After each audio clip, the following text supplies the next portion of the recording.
লাল সবুজের পতাকার এই দেশটা মেসির জন্য পাগল। মেসি না চিনলেও চেনে মার্তিনেজ। সুইজারল্যান্ডের বিপক্ষে জয়ের পর আনন্দময় মুহূর্তে গ্যালারিতে বাংলাদেশের পতাকা। প্রিয় দর্শক, বিশ্বকাপের কোয়ার্টার ফাইনালের ম্যাচে সুইজারল্যান্ডের বিপক্ষে খেলতে নেমে আর এই ম্যাচে সুইজারল্যান্ডকে ৩-১ গোলের ব্যবধানে হারিয়ে জয় তুলে নিয়েছে আর্জেন্টিনা, জায়গা করে নিয়েছে বিশ্বকাপের সেমিফাইনালে।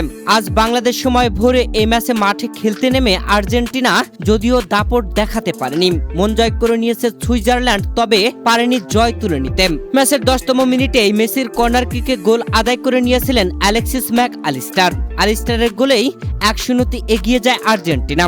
প্রথম অর্ধে আর কোনো গোল হয়নি। এরপরে দ্বিতীয় অর্ধে মাঠে নেমে ম্যাচের ৬৭তম মিনিটে ড্যান অ্যান্ডয়ের গোলে সমতায় ফিরেছিল সুইজারল্যান্ড। এরপরে টান উত্তেজনার হাড্ডাহাড্ডির রুদ্ধশ্বাস লড়াই। তবে ম্যাচের ৭২তম মিনিটে কাঁদল সুইজারল্যান্ড, যেখানে লিয়ান্দ্রো পারাদেস ব্রেল এমবোলোকে আঘাত করেছেন।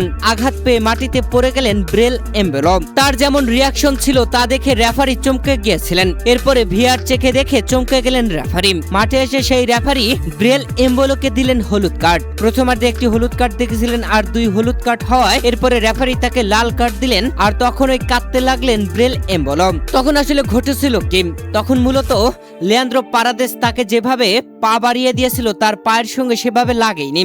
অভিনয় করেছিলেন ব্রেল এমবোলো, তার কারণে তাকে হলুদ কার্ড দেখান রেফারি। এরপরে হয়ে যায় লাল কার্ড। ম্যাচের ৭২ মিনিটেই ১০ জনে পরিণত হওয়া সুইজারল্যান্ড আর্জেন্টিনার চোখে চোখ রেখে লড়াই করেছে। ১০ জনের দলকেও হারাতে ব্যর্থ ছিল লিওনেল মেসিরা। ম্যাচের ৯০ মিনিটেও আর কোনো গোল হয়নি। এরপরে অতিরিক্ত সময়েও গোল হয়নি। ম্যাচ গড়ায় এক্সট্রা টাইমে।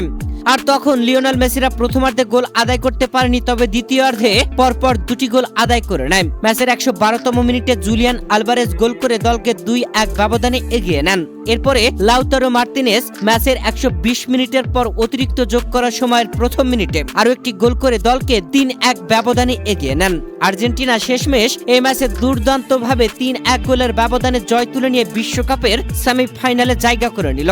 ম্যাচ শেষে গ্যালারিতে থাকা আর্জেন্টাইন সমর্থকদের নিয়ে আনন্দ ভাগাভাগি করে নিয়েছেন লিওনেল মেসিরা। এ সময় গ্যালারিতে দেখা গেল লাল সবুজের এক পতাকা, বাংলাদেশের পতাকা, যা নজর কেড়ে নিয়েছে সবার। এই বাংলাদেশকে ভালোভাবে চেনেন আর্জেন্টাইন বাজপাখি খ্যাত গোলকিপার এমিলিয়ানো মার্তিনেজ। কিছুদিন আগেই তিনি বাংলাদেশে এসেছিলেন, তবে মেসি বাংলাদেশে আসলেও এখনো বাংলাদেশকে সেভাবে চেনেন না। যে পর্যন্ত তিনি বাংলাদেশে আবারও না আছেন সে পর্যন্ত হয়তো বাংলাদেশে যে তার কত কোটি কোটি ভক্ত সেটা স্পষ্ট করে জানবেন না। প্রিয় দর্শক, আর্জেন্টিনা ও সুইজারল্যান্ড ম্যাচে নজর কাড়া বাংলাদেশের লাল সবুজের পতাকা দেখে আপনার কেমন লেগেছে জানাবেন কমেন্ট করে।